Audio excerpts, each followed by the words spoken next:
Why do you believe you get reactive?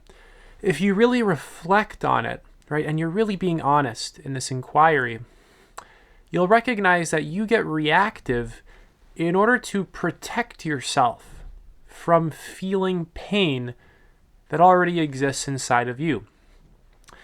Reactivity is a protective mechanism for pain that's already stuck inside of you. So I want you to reflect on times when you've been reactive and really inquire into what was actually happening in that moment. You see, our mind can kind of make it seem like the person who we were reacting to was like this evil, bad person, or the circumstance that we were just reacting to was this evil circumstance. Something was the problem, and it was bad, and it was not us, it was external to us. And regardless of whether or not there's validity in that, I still believe it's really important to just look into the reactive component of our own psyche. Regardless of whether or not that person is actually doing something harmful or that situation is actually potentially harmful, it's still very valuable to look into that reactive aspect of the psyche. So really reflect on that last time that you got reactive, or whenever you got reactive, and just kind of just bring it back up, and maybe you start getting a little bit reactive right now. Right? Essentially, what's really going on in your experience? There's tensions in the body. A lot of your attention is really going outwards. There's this disconnect that happens from yourself. Essentially, you're going unconscious. We can say that you're unconsciously and mechanically acting in a way that just avoids internal pain. And you're trying to resolve some kind of internal problem by rearranging this external situation in such a way so that your inner world can kind of calm down. And of course, that's a terrible solution for healing inner problems, resolving inner conflicts. It fundamentally doesn't work because you're not addressing the inner world. And if we really look into the mechanics of reactivity, really what's going on is it's just your mind going on autopilot. You're not present, you're not grounded, you're not stable, you're not feeling secure in the moment. You feel insecure. There's pain that you want to avoid. You can't simply be present and just observe yourself in that moment. You lose that capacity to just be the observer of your experience. And instead, your conditioning hijacks you. Unconscious aspects of your psyche hijack you and start controlling you. It feels like something has taken you over. So if you really want to begin to end reactivity, you got to understand this next point that I'm going to make. This represents the internal pain that you experience in relation to reactive situations. And this internal pain is actually stuck in your body. It actually holds space in your body. When some kind of internal pain can't be processed, especially very young, it actually gets stuck in the body. And when we are not able to process it, when we don't want to feel it, we actually start to build protective layers around that internal pain so that we simply don't have to feel it because we subconsciously think that it's too dangerous. And the reactivity is like those protective layers.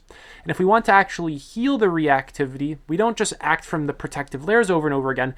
We have to learn how to feel safe in the present. Need some water, don't got any.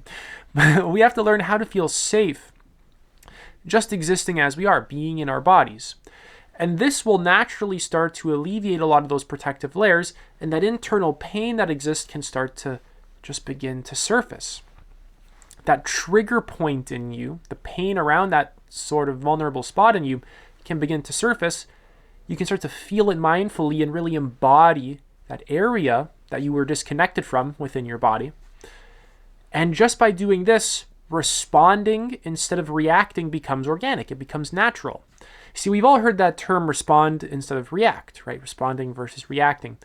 And because a lot of people don't practice meditation, it's like this forced thing. Like deep down, you're actually getting reactive and you're mad. but you're kind of just like forcing yourself to like not react, which is a reaction towards your own reaction. You're not really responding. You're not really just open to the moment, because these are very different states of being. Reactivity is very closed, hostile, aggressive. You're kind of attacking. Responding, you're able to be receptive. You can also be assertive when you have to. It's like you have this inner flexibility that occurs. There's this deeper sense of safety that occurs as well. There's this deeper sense of just security, being who you are, being in your body that occurs. So again, these two different states, right, they're very different. And when you're able to just be in the responsive state, and just not actually get so hijacked by your conditioning, it just becomes natural. Right? When you're able to actually just process that core wound that's leaving you reactive, this responsive state, it becomes organic. It just becomes a very normal, natural way of functioning for you. So I have two books here that I'm going to show up. Hopefully they are in focus. No Bad Parts by Richard Schwartz, and Bringing Your Shadow Out of the Dark by Robert Augustus Masters. And these are really important books for beginning to take a little bit of a deeper dive into your psyche and really just having a good understanding of kind of what's really going on in there.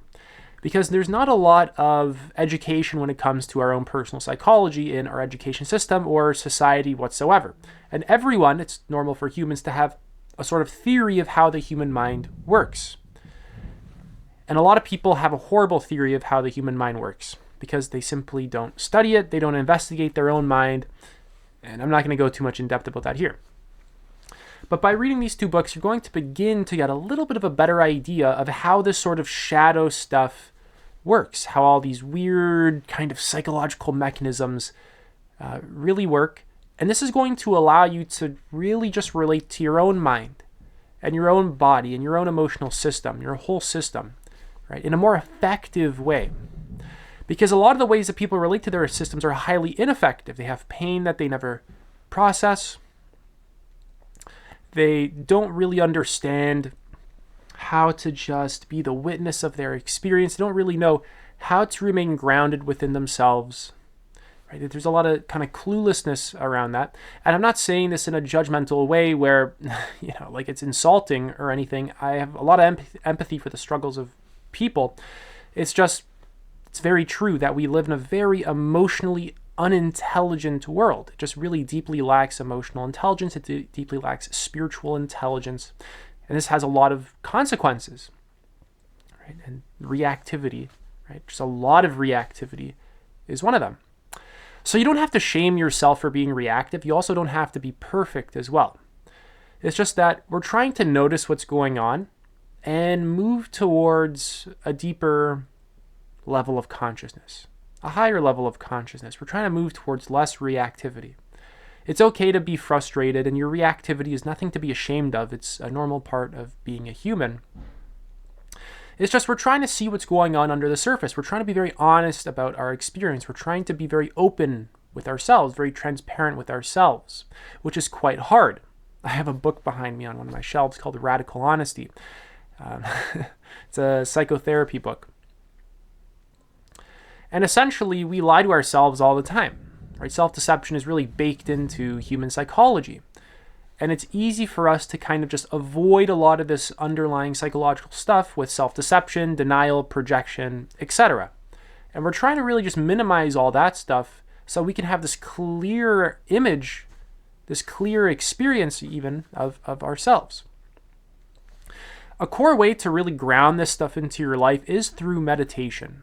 So just understanding the concepts is kind of like having a good roadmap for it, but you need some actual way to like connect it with your actual experience. You need some daily structured, organized time for just integrating this and building up that mindfulness muscle, building up the capacity to just be the witness of your experience. Because when you're reacting, you lose that capacity to just be the witness of your experience. You're just stuck being hijacked by your conditioning. You're very identified with thoughts, feelings, sensations. You're very just in an egoic state of consciousness, really. And you're trying to raise your consciousness to not just be stuck there. You want to have that capacity to simply observe your experience. This is going to help you a lot, even in your relationships as well, because relationships are very triggering places. Because a lot of our closures and traumas happen in relation to other people very young. So when you get into an intimate relationship, a lot of these shields and protective mechanisms and reactivity starts to come out. And without having an idea of reactivity and how it works and this sort of basic psychological understanding, there's going to be a lot of unnecessary problems that exist in your relationship. There's going to be a lot of unnecessary struggle, fighting, conflict, reactivity, etc. And then when there is reactivity, you have this capacity to remain present, to remain grounded, and not let it hijack you, but to really feel it, to see it, to just, the key word here is to really just see what's going on openly and honestly.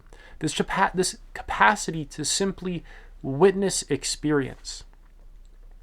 Right? And then this begins to naturally heal a lot of what's going on. Your awareness alone is curative. And you really have to trust that process. I'm not offering you here a 5-minute solution, a 10-minute solution, a 1-week solution. Do this for a month and then it's solved. You need a vision for your life, for who you want to be, really. Right? This is a long-term solution. I'm not saying you meditate for just 5 minutes a day for a month and then you're good. Aim to meditate for like an hour a day. Aim to read books for many years. Aim to read hundreds of books. Aim to build the healthiest psyche that has ever existed on the planet. Right? Have like higher standards for yourself and a very sincere vision. Right? A purpose for your life that's like guiding you and acts as a North Star.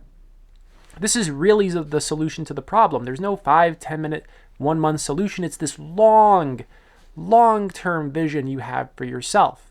This long-term vision you have for who you want to be, for what you want your life to look like, for what you want your mind to look like, for what you want your relationships to look like, for what you want your career to look like. This is the actual solution. And a lot of these long-term solutions, right there, you gotta kind of start small. You gotta start with like these daily practices, just having some solid daily habits that actually guide you towards those long-term visions that you have for your life. Setting up a meditation practice, a daily reading practice, cutting out a lot of screen time, because a lot of screen time makes you just kind of unconscious and reactive. Cutting out things that bring you a lot of unnecessary stress, right? Screens, again, being one of them. Cutting out junk foods, making sure that the food that you eat is allowing your mind to be clear and sharp and makes your body feel alive and energized and light and vital. Exercise, stretching, right? Have a flexible body. Have a strong body, right? So I hope you understand the point. Essentially, when you're getting reactive, there's this inner child part of you that just wants to feel secure. That's all you're really trying to do. You just want to feel loved, connected to, and actually just secure in the present. And there's that small fraction of your mind that actually believes that by reacting in this way, you're going to get that. But of course, it's false. Of course, you'll never actually get that lasting security that you want and that sense of inner connection and inner stability by reactivity. You're going to get it through raising your consciousness. You're not going to get it by perpetuating a cycle of unconsciousness. Right? You're going to get it by applying awareness to your experience and really knowing yourself at a very deep level and committing to that path. Right? You really got to commit to it. I'm not offering you a 1 month solution. We're talking years. Right? We're talking about like the future for the rest of your life. So whenever you're being reactive, one very important thing you can actually do is in the midst of your experience, call yourself out. Be your own whistleblower. Call yourself out on your own corruption. I'm being reactive. Oh yeah, I'm being reactive, right? In the midst of your relationship fight, right? I'm being reactive, right? Just stating, yeah, oh, I feel a little bit like insecure right now. I feel a little bit ungrounded. I feel kind of anxious. I feel tense. I feel a bit afraid. I'm being reactive. Right? You don't want your mind to be able to just like BS its way out. You don't want to give it that wiggle room. You want to like hold it there. Hold it accountable for what it's actually doing. You want to have some responsibility here. You want to just state it clearly. You want to be very direct with yourself with this. You do not want to allow your mind to escape this, because it's going to escape it and then it's going to do it again and again and again and again. And then before you know it, I mean, you've watched this video, but what's the point? You didn't apply it to your life, right? Before you know it, you're just still in that reactive cycle and nothing has really fundamentally changed. Right? So again, you don't have to shame yourself for being reactive. Your reactivity is not like just this bad thing to be ashamed of and all this stuff. It's a normal part of just existing as a human. Essentially, you kind of just want to bring awareness to these unconscious parts of you. You can view triggers and reactivity as an unconscious part of yourself that just wants love. It just wants to feel secure, loved, and safe. And it's so disconnected and fragmented from your conscious mind that it has no option. It has no other choice but to get reactive in those situations, but to just lash out, right? Essentially, it's just screaming, bring me into your awareness. Bring me into your conscious mind.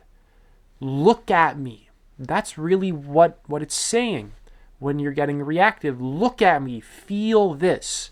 Your body is literally going to be giving you these signals. Your nervous system is going to be giving you signals. Look at this. It's unregulated here. Right here needs attention. Kind of like how a car engine light goes on, right, when there's a problem. Your nervous system is going to be alerting you to that as well. Look here.